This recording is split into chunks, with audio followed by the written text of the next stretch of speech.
네, 여러분은 살면서 몇 명의 사람과 관계가 멀어져 봤나요?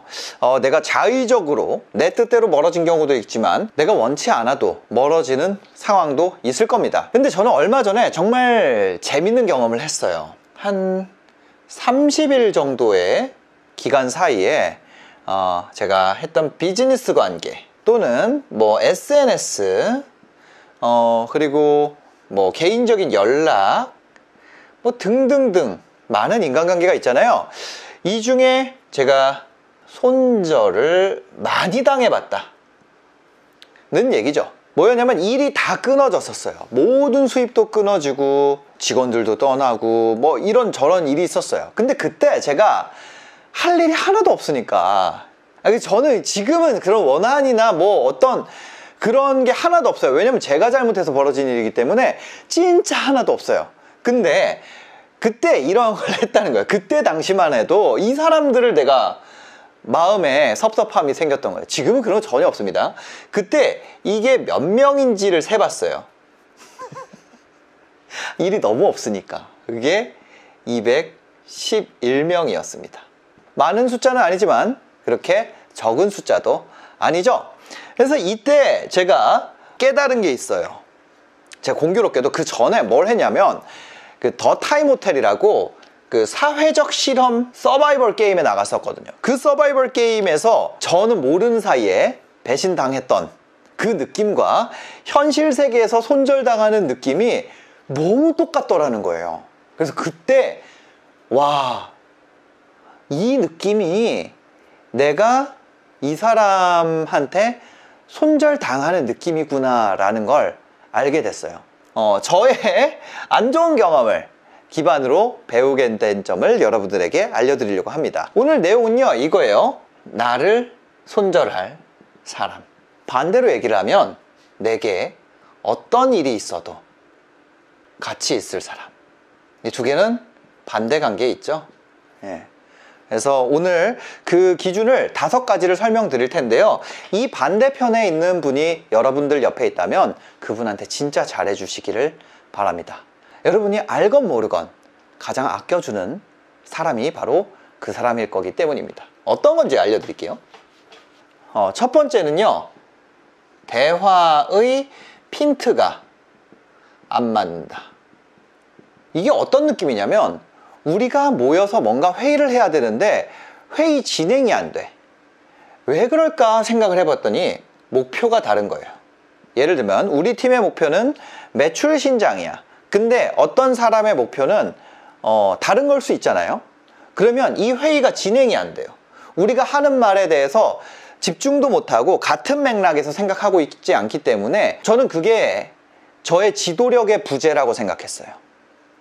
너무 재밌죠. 근데 이게 한번 정리가 되고 그 다음에 미팅을 하건 회의를 하건 그런 느낌이 나는 분들한테는 그냥 솔직하게 우리 회의의 목적이 뭔지를 다시 한번 일깨워주고 아니면 우리 대화의 목적이 뭔지를 일깨워주고 대화하는 방식으로 바꿨어요. 그랬더니 그분들이 먼저 떠나거나 아니면 우리의 진행 속도가 엄청나게 빨라지거나 한다는 거죠. 이런 경우에 억지로 끌고 가다 보면 관계에 작은 데미지가 있더라도 그분이 금방 돌아서게 됩니다. 만약에 이런 신호를 느낀다면 그분한테 우리가 추구하는 목표가 뭔지 명확하게 얘기해야 돼요. 그렇게 얘기하면은 이 사람이 떠날 것 같아서 얘기를 못하고 있는 우유부단한 내 태도 때문에 어쩌면 그 사람이 나에 대해서 헷갈리고 있을 수도 있어요. 그렇게 얘기를 해주고 목표가 다르다는 점을 명확하게 할 필요가 있다는 거죠. 저는 그거를 못했어요. 그런 흔들리는 사람들까지 안고 가야 되는 것이 인간관계라고 생각했어요. 근데 그게 아니더라. 만약에 그 목표가 평화든 아니면 가정의 화목이든 돈을 버는 거든 아니면 뭐 건강이든 뭐든 목표와 일치하는 사람들과 같이 모이는 게 훨씬 더 즐겁고 속도도 빠르고 성과도 난다. 그때 뭐였냐면 제가 그 더 타임 호텔에 갔는데 회의를 아무리 하려고 해도 회의가 진행이 안 되는 거예요. 더 타임 호텔이 런칭된 걸 보고 나서야 알게 됐는데 그 친구들은 다른 목표를 가지고 있었던 거예요. 근데 현실 세계에서도 그런 회의를 할 때 그런 느낌 많이 느끼게 되거든요. 그런 부분들이 여러분들이 조심해야 될 점이다. 이렇게 얘기를 드리도록 하겠습니다. 두 번째는 더 재밌어요.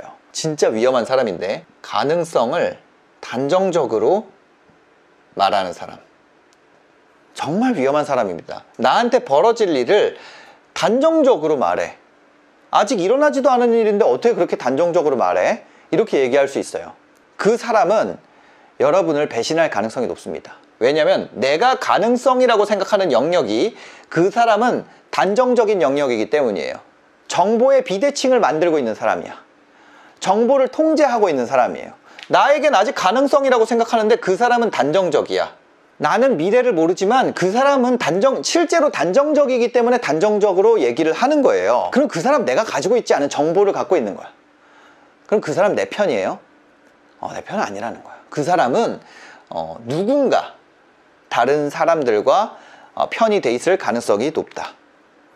제가 저격하는 영상을 들었을 때 제 근처에 있던 사람 중에 누군가가 저기서 그런 비디오들 올라올 거야, 어떤 내용들 올라올 거야, 이렇게 얘기를 하는 거야.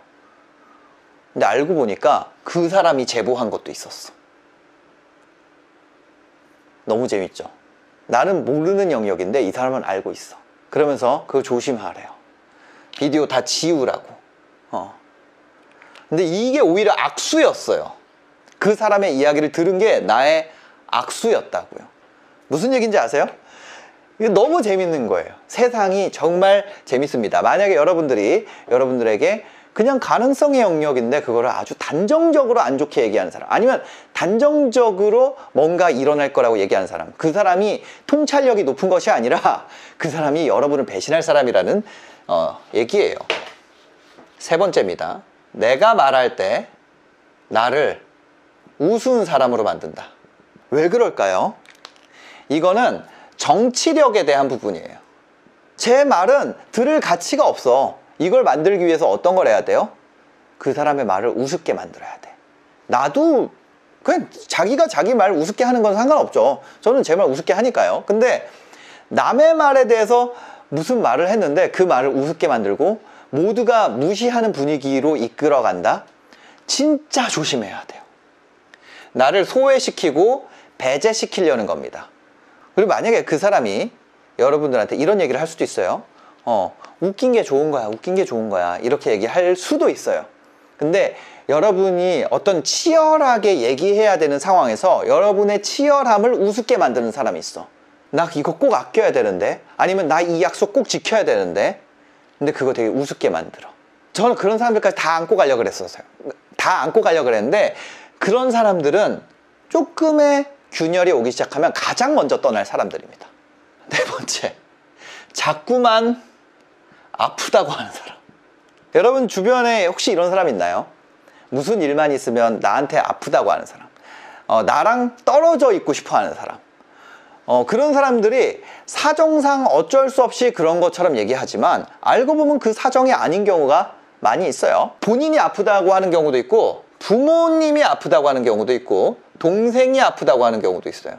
여러분들이 그 사람이랑 만나기로 했는데 자꾸 아프다 그런다? 그 사람이 여러분 싫어한다고 얘기하기 미안해서 그렇게 얘기하는 거예요. 첫 번째 만나기로 했는데 아프대. 두 번째 만났는데 나 왔는데 몸이 안 좋아. 왜 그래? 나 지금 몸이 안 좋아서 그래.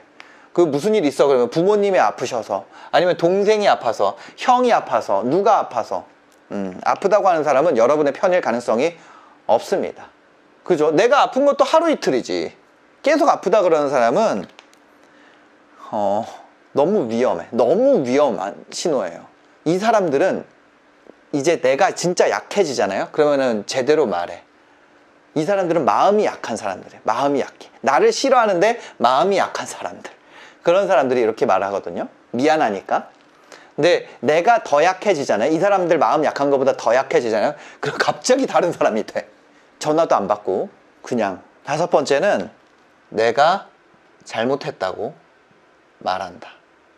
명백히 잘못한 부분이 있어요. 저도 명백히 잘못한 부분이 있는데 그 외에 사실 지금 정신 차리고 보면 그렇지 않은 부분들도 있어. 근데 되게 압박을 주는 사람들이 있어요. 너 뭐 하면 안 되고, 뭐 하면 안 되고, 너 그거 안 돼. 예를 들면 이런 거예요. 너 회사가 망했는데 직원 자른 거 너 잘못한 거야. 나가달라고 얘기한 게? 그러면 어떻게 해? 그러면 만약에 직원 데리고 있다가 같이 망하면 그거는 잘한 건가? 그렇지도 않잖아요. 그냥 그 내가 선택한 모든 행동에 대해서 다 잘못했대. 다 잘못했다 그래요. 지나고 보면 지금 멀쩡해지고 나서는 갑자기 이거를 완화를 시켜줍니다. 갑자기 저한테 엄청 엄격했던 상황을 완화를 시켜줘. 자기가 심판자예요. 저에 대해서. 지인인데, 친구인데, 아니면 어떤 프로젝트 관계인데 나에 대한 심판자를 해. 시청자분들이랑 구독자분들이 나를 그렇게 하는 거는 나는 유튜버로서 받아들여야 되는 거라고 생각을 해요. 근데 현실 세계에서 이렇게 평가하고 그거 너가 잘못됐어. 너 잘못 생각하는 거야. 이렇게 압박을 주는 사람. 이미 데미지가 쌓일 대로 쌓여서 그러기까지 갔는데도 계속해서 밀어붙이는 사람. 그 사람들은 너무 위험해요. 제가 그런 압박감 때문에 사실은 정말 안 좋은 생각까지도 몰아가게 되더라고요. 물론 이겨냈지만 그렇습니다. 5가지를 좀 정리를 해보면 대화의 핀트가 안 맞고 진행이 안 돼. 이런 분은 내 지도력의 문제나 아니면 내가 말하는 의견이 타당치 않거나 아니면 뭔가 우리의 그런 문제가 아니라 이 사람은 어차피 떠날 사람이다. 두 번째, 가능성의 영역을 부정적으로 단정지어 말한다. 가능성이 있는 영역인데 부정적으로 그냥 단정지어서 말하는 사람. 너무 위험한 사람이에요. 세 번째, 나를 우스운 사람. 저는 웃긴 사람이에요. 저는 원래 보면은 라이브 할 때도 웃기고 그런데 그게 아니라 내가 무슨 말을 하던 우스운 의견으로 만드는 사람. 그 사람들은 저는 다 이해하려고 그래서 제가 그럼 더 웃기게 해야지. 나 그러면 더 바보인 척 해야지. 그렇게 다 웃고 하면 좋았는데 그 사람들은 의도가 있었다는 거야. 너무 소름 돋지 않아요? 내가 약해지니까 그냥 확 얼굴이 바뀐다니까. 그 다음에 네 번째, 자꾸만 아프다고 하는 사람. 센 사람들은 나를 무시하고 가능성의 영역을 이렇게 하고 나를 싫어하는데 약한 사람들은 이 방향이라고 자꾸 아프다 그래. 내가 삐끗하면은 날 잡아먹을 사람들이에요. 무슨 말인지 아시겠죠? 다섯 번째, 내 잘못인 것처럼 말한다. 합리적인 선택조차도 내 잘못인 것처럼 말해. 너 그 상황에서 옷 사면 안 돼. 너 그 상황에서 쇼핑하면 안 돼. 너 그런 상황에서 쇼핑하는 게 얼마나 잘못된 행동인 줄 알아? 자기가 무슨 말을 하는지도 몰라요. 무조건 나에 대해서 잘못했다고 얘기해야 되기 때문에 그 다음 주에 전화해서 나 그러면은 나 이대로 그냥 사라져 버릴까? 너 그 상황에서 그런 선택하면 안 돼. 사람들 앞에서 사과하고 사과 이미 다 했는데 또 사과하라고? 너 싫어하는 사람 모두 다 사라질 때까지 계속 사과해야 돼. 난 그 말 계속 들었잖아. 그러다가 갑자기 또 언제는 나보고 싸워야 된대. 그 사람을 완전히 혼란스럽게 하게 하고 모두 다 내 잘못인 것처럼 말해요. 어떻게 돼요? 인생 박살납니다. 박살나요. 반대로 보면 어떤 사람이 여러분 이런 사람 발견하면 무조건 옆에 둬야 되는 사람이에요. 여러분을 구원해 줄 사람이에요. 그 사람이랑 얘기를 하면 진행이 안 되던 것도 핀트가 딱 맞아서 앞으로 나가는 느낌이 나. 우리 여행 갈래? 여행 가는 거에 대해서 막 몇 마디 안 했는데도 진도가 쭉쭉 나가. 그 사람이랑 얘기만 하면 진도가 쭉쭉 나간다고요. 야, 우리 운동 다니네? 진도가 쭉쭉 나가. 우리 같이 사업해볼래? 진도 쭉쭉 나가. 뭐 할래? 쭉쭉 나가. 그 사람은 진짜 여러분 옆에 둬야 되는 사람. 두 번째, 어떤 사람이에요? 가능성의 영역을 부정적으로, 이 사람 정보 격차가 나는 사람이라고 그랬죠? 그게 아니라 근원을 얘기해 준 사람. 나 어디서 이런 얘기 들었는데 그 정보를 정리해서 나한테 정보의 공유를 해준 사람. 이 사람 뭐예요? 정보의 차단, 정보의 비대칭 만드는 사람이고, 그게 아니라 나는 가능성 영역인 줄 알았는데 아니야. 야, 그거 가능성의 영역인 줄 알았어? 아니야. 그거 제가 얘기 안 해줬어? 이거야. 깨닫게 해주는 사람. 정보의 격차를 해소해주는 사람. 내 가능성의 영역의 안개를 밝혀주는 사람.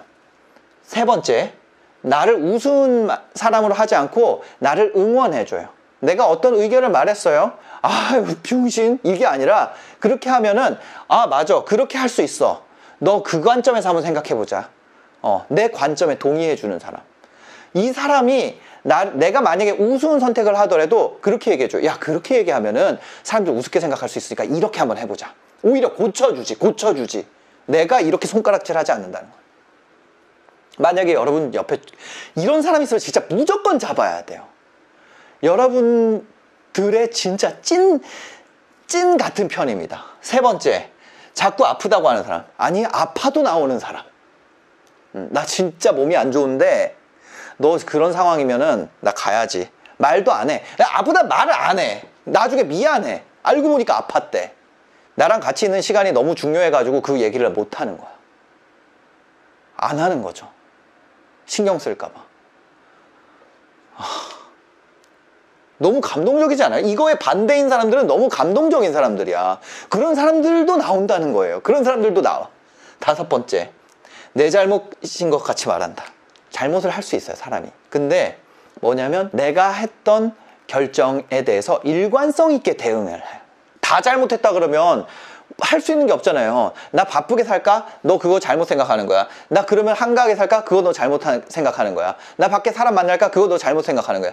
그럼 나 혼자 있을까? 그거 너 잘못 생각하는 거야. 다 잘못했대. 그런 사람들은 아무 선택도 할 수 없게 만드는 사람이고, 매사에 그렇게 하는 것이 아니라 이 다섯 번째 사람은 너가 잘못한 거 잘못한 거야. 그거는 너가 회복을 위한 거야. 그건 너가 잘하고 있는 거야. 일관성이 있는 사람. 그 사람이 여러분들의 편이 돼줄 사람입니다. 그래서 이 다섯 가지 상황에 대해서 반대로 생각했을 때 떠오르는 사람이 있잖아요. 그럼 그 사람은 무슨 짓을 해서라도 잡아놔야 됩니다. 그 사람이 만약에 이성이라면 결혼해야 돼요. 그런 이성 만날 수가 없어요. 두 번째, 그런 사람이 직장의 상사라면 그 사람이랑 같이 계속 가야 돼. 그런 사람이 만약에 여러분을 그런 직원 중에 여러분이 사장이라서 직원 중에 그런 사람이 있다면 그 사람이랑 가야 돼. 그러면은 여러분들이 지금까지 살아온 속도보다 한 2배속, 3배속, 크게는 10배속으로 진행해 나가실 수 있을 겁니다. 오늘 손절당하면서 알게 된 다섯 가지, 여러분들의 삶에도 도움이 되시기 바랍니다. 감사합니다.